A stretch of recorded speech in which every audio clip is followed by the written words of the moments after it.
Hi guys, this is Marina. I'd just like to talk to you today about Rotovaps because I know a lot of you are thinking about using Rotovaps in your final project, and we didn't go over them in too much detail in class, and I thought maybe some people would be confused.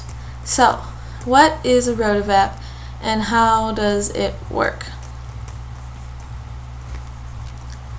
Now to talk about this, we're going to have to quickly have a quick discussion on volatility.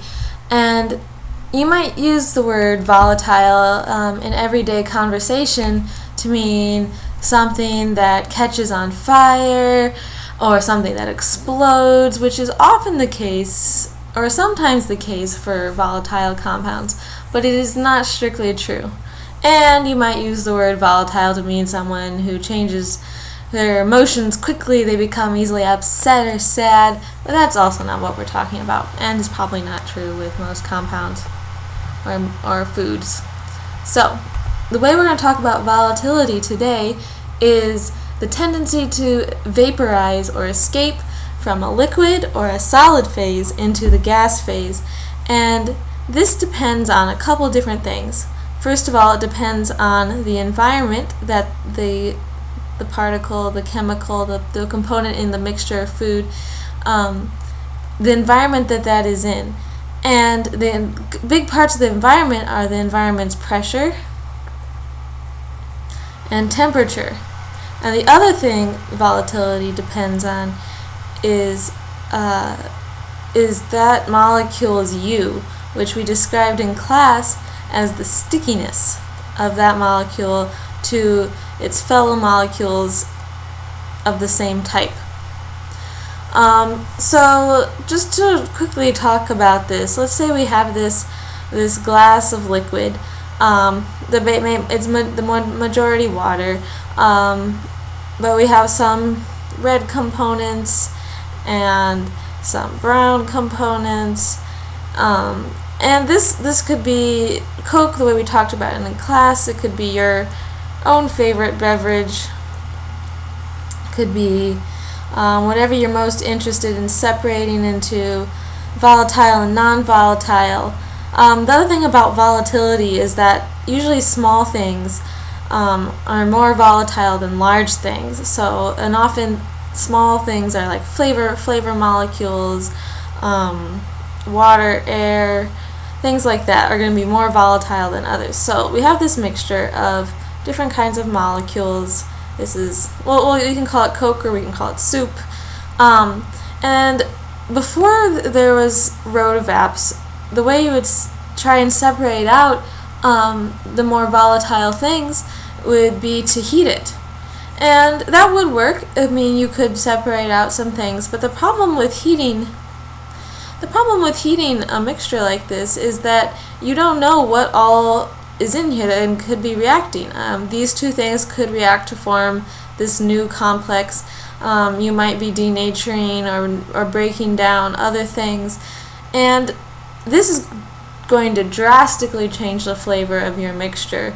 And that's okay. Sometimes when you cook food, cooked food often tastes better than uncooked food, but if you're trying to separate out the essence of spinach or of peas or of fruit or peanuts or whatever it is that you're most interested in, you don't want all of these reactions to occur. And so the way to do that is to do it without heat. To do it without heat, so let's see, it depends on pressure, temperature, and U. We can't change U. We just said that we can't change temperature, so we must have to change pressure. And the way that we do that, the way that we separate out more or less volatile components of a mixture is using a rotary evaporator or a Rotovap. So, what is a Rotovap? As you can see here, they come in all sorts of flavors. Some of them have cooling coils facing up, some of them facing strange directions, outwards. There's ones that also go out that way. Some of them don't even have cooling coils. This one has a container that you'd put in dry ice and isopropanol, which would make it even colder than the cool ice bath. Some of them have additional components, like this guy. They have different connections, different ways to pull pressure, but they all get the job done in the same way. So we'll just talk about this one, which is a relatively simple version. And the major components are water bath,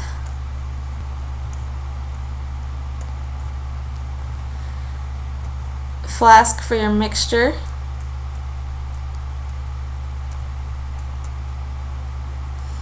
a motor for spinning,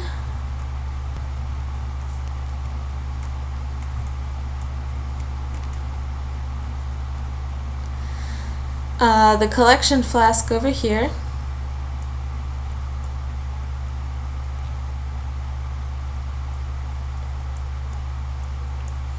the condensing coils here,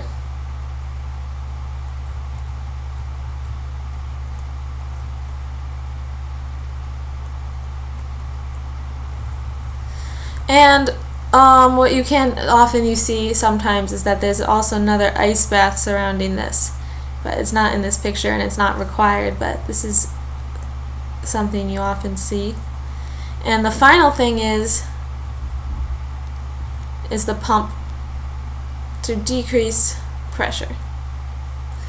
And so we'll pretend that we have our mixture here of more volatile red compounds and less volatile or more sticky to each other green guys. We'll follow a journey as a red particle. So we've set this up, we've put our mix in this big flask, we've set it up, and we're ready to go. So first we would have to decide what temperature to use in the water bath. Depending on how much of a hurry you are, you could increase the temperature, but then you risk getting those chemical reactions I was talking about earlier. You could get breakdown, you could get things interacting and forming whole new flavor compounds. So it might be good to keep this at relatively low or close to room temperature, unless you're looking for a cooked flavor. So you turn on the water bath and set this in, and then what you next want to do is start it spinning, start the motor going, and what that does is that increases the surface area that's available for things to vaporize off of, and that will just decrease the amount of time you have to sit there and wait for things to evaporate, because since you are doing it at a lower temperature, even though the pressure is low, it is going to take a while. So you start the motor spinning, and then you start the pump. We'll start the pump next. So you start the pump, which decreases the pressure. It puts a vacuum on the system. And now, since the pressure has been decreased, we can start to vaporize. These molecules, and they'll begin moving up into the system. However, you have also started cooling water going through these coils, which is being pumped from the cold water bath back here, which I didn't mention. Cold H2O gets continuously pumped through the coils. And so now, even though the pressure is still low, the temperature in this area has decreased enough that your red compound can cool onto the coils and then slowly drip down into this flask, where, as I mentioned before, if you have an ice bath here, this is continuously cool, and it helps to have the ice bath because if you do this long enough, you'll just start vaporizing everything from both your collection flask and your original mixture flask, and that's no good. So you want to keep this whole end as cool as possible while using the Rotovap. And if you do this long enough, you should be able to separate out all the red molecules away from this mixture and into your collection flask, which is hard to see. But you have red ones here and green ones there, and in this way you separate out the non-volatile from the volatile compounds. If you have any questions, just shoot me an email, My email address is on the website, and thanks for taking the time to watch this today.